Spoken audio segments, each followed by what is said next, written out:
1 கொரிந்தியர் அதிகாரம் 7. நீங்கள் எனக்கு எழுதின காரியங்களை குறித்து நான் எழுதுகிறது என்னவென்றால், ஸ்திரீயை தொடாமல் இருக்கிறது மனுஷனுக்கு நல்லது.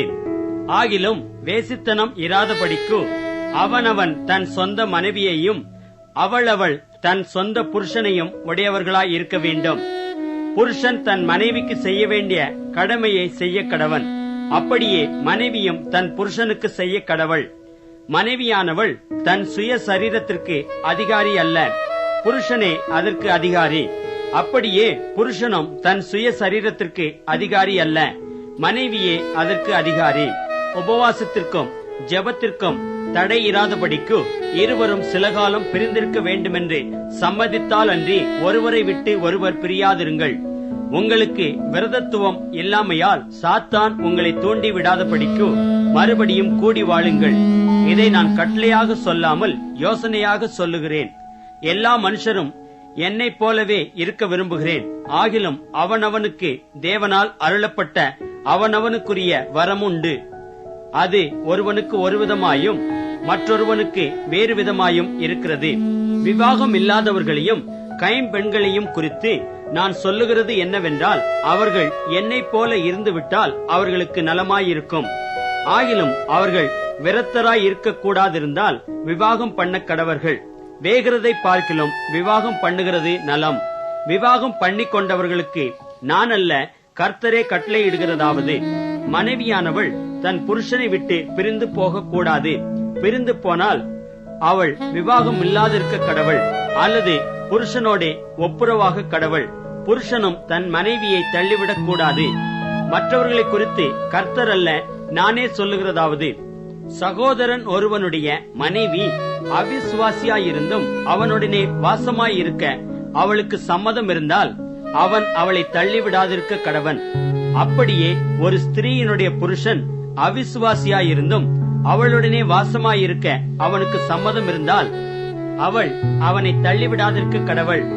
எண்ணத்தினாலெனில் அவிசுவாசியான புருஷன் தன் மனைவியால் பரிசுத்தமாக்கப்படுகிறான், அவிசுவாசியான மனைவியும் தன் புருஷனால் பரிசுத்தமாக்கப்படுகிறாள். இல்லாவிட்டால் உங்கள் பிள்ளைகள் அசுத்தமாயிருக்குமே, இப்பொழுதோ அவைகள் பரிசுத்தமாயிருக்கின்றன. ஆயிலும் அவிசுவாசி பிரிந்து போனால் பிரிந்து போகட்டும். இப்படிப்பட்ட விஷயத்தில் சகோதரனாவது சகோதரியாவது அடிமைப்பட்டவர்கள் அல்ல, சமாதானமாயிருக்கும்படிக்கே தேவன் நம்மை அழைத்திருக்கிறார். மனைவியானவளே, நீ உன் புருஷனை ரட்சிப்பாயோ அல்லவோ உனக்கு எப்படி தெரியும்? புருஷனே, நீ உன் மனைவியை ரட்சிப்பாயோ அல்லவோ உனக்கு எப்படி தெரியும்? தேவன் அவனவனுக்கு பகிர்ந்ததெப்படியோ, கர்த்தர் அவனவனை அழைத்ததெப்படியோ அப்படியே அவனவன் நடக்க கடவன். எல்லா சபைகளிலேயும் இப்படியே திட்டம் பண்ணுகிறேன். ஒருவன் விருத்த சேதனம் பெற்றவனாய் அழைக்கப்பட்டிருந்தால் விருத்த சேதனம் இல்லாதவனாய் இருக்க வகை தேடானாக. ஒருவன் விருத்த சேதனம் இல்லாதவனாய் அழைக்கப்பட்டிருந்தால் விருத்த சேதனம் பெறாதிருப்பானாக. விருத்த சேதனமும் ஒன்றுமில்லை, விருத்த சேதனம் இல்லாமையும் ஒன்றுமில்லை. தேவனுடைய கற்பனைகளை கை கொள்ளுகிறதே காரியம். அவனவன் தான் அழைக்கப்பட்ட நிலைமையிலே நிலைத்திருக்க கடவன். அடிமையாய் நீ அழைக்கப்பட்டிருந்தால் கவலைப்படாதே. நீ சுயாதீனனாக கூடுமானால் அதை நலமென்று அனுசரித்துக்கொள். கர்த்தருக்குள் அழைக்கப்பட்ட அடிமையானவன் கர்த்தருடைய சுயாதீனனாயிருக்கிறான். அப்படியே அழைக்கப்பட்ட சுயாதீனன் கிறிஸ்துவனுடைய அடிமையாயிருக்கிறான். நீங்கள் கிரயத்துக்கு கொல்லப்பட்டீர்கள், மனுஷருக்கு அடிமைகளாகாதிருங்கள். சகோதரரே, அவனவன் தான் அழைக்கப்பட்ட நிலைமையிலே தேவனுக்கு முன்பாக நிலைத்திருக்க கடவன். அன்றியும் கன்னிகைகளை குறித்து கர்த்தரால் எனக்கு கட்டளை இல்லை. ஆகிலும் நான் உண்மையுள்ளவனாய் இருக்கிறதற்கு கர்த்தரால் இரக்கம் பெற்று என் அபிப்பிராயத்தை தெரியப்படுத்துகிறேன். அது என்னவெனில், இப்பொழுது உண்டாயிருக்கிற துன்பத்தின் நிமித்தம் விவாகம் இல்லாமல் இருக்கிறது மனுஷனுக்கு நலமாயிருக்கும் என்று எண்ணுகிறேன். நீ மனைவியோட கட்டப்பட்டிருந்தால் அவிழ்க்கப்பட வகை தேடாதே. நீ மனைவி இல்லாதவனாயிருந்தால் மனைவியை தேடாதே. நீ விவாகம் பண்ணினாலும் பாவம் அல்ல, கன்னிகை விவாகம் பண்ணினாலும் பாவம் அல்ல. ஆகிலும் அப்படிப்பட்டவர்கள் சரீரத்திலே உபத்திரவப்படுவார்கள். அதற்கு நீங்கள் தப்ப வேண்டும் என்றிருக்கிறேன்.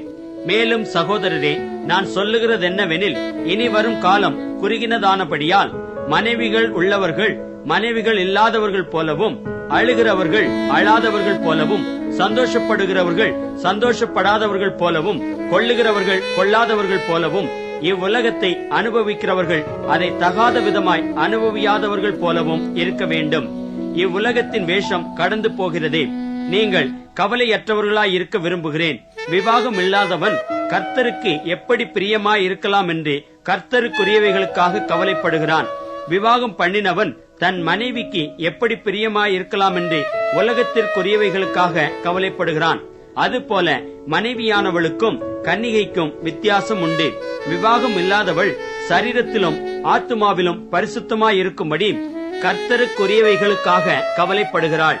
விவாகம் பண்ணினவள் தன் புருஷனுக்கு எப்படி பிரியமாய் இருக்கலாம் என்று உலகத்திற்குரியவைகளுக்காக கவலைப்படுகிறாள்.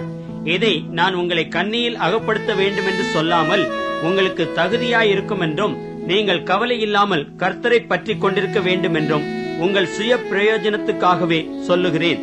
ஆகிலும் ஒருவன் தன் புத்திரியின் கன்னிகை பருவம் கடந்து போனதினாலே அவள் விவாகம் பண்ணாமல் இருப்பது அவளுக்கு தகுதி அல்லவென்றும் அவள் விவாகம் பண்ணுவது அவசியம் என்றும் நினைத்தால் அவன் தன் மனதின்படி செய்ய கடவன். அது பாவமல்ல, விவாகம் பண்ணட்டும். ஆயினும் அதற்கு அவசியத்தை காணாமல் தன் இருதயத்திலே உறுதியுள்ளவனாயும் சுய சித்தத்தின்படி செய்ய அதிகாரம் உள்ளவனாயும் இருந்து தன் புத்திரியின் கன்னிகை பருவத்தை காக்க வேண்டும் என்று தன் இருதயத்தில் தீர்மானிக்கிறவன் நன்மை செய்கிறான். இப்படி இருக்க அவளை விவாகம் பண்ணி கொடுக்கிறவனும் நன்மை செய்கிறான், கொடாமல் இருக்கிறவனும் அதிக நன்மை செய்கிறான். மனைவியானவள் தன் புருஷன் உயிரோடு இருக்கும் காலமளவும் பிரமாணத்தினால் கட்டப்பட்டிருக்கிறாள். தன் புருஷன் மரித்த பின்பு தனக்கு இஷ்டமானவனாயும் கர்த்தருக்கு உட்பட்டவனுமாயும் இருக்கிற எவனையாகிலும் விவாகம் பண்ணிக்கொள்ள விடுதலையாயிருக்கிறாள். ஆகிலும் என்னுடைய அபிப்பிராயத்தின்படி அவள் அப்படியே இருந்துவிட்டால் பாக்கியவதியாயிருப்பாள். என்னிடத்திலும் தேவனுடைய ஆவி உண்டென்று எண்ணுகிறேன்.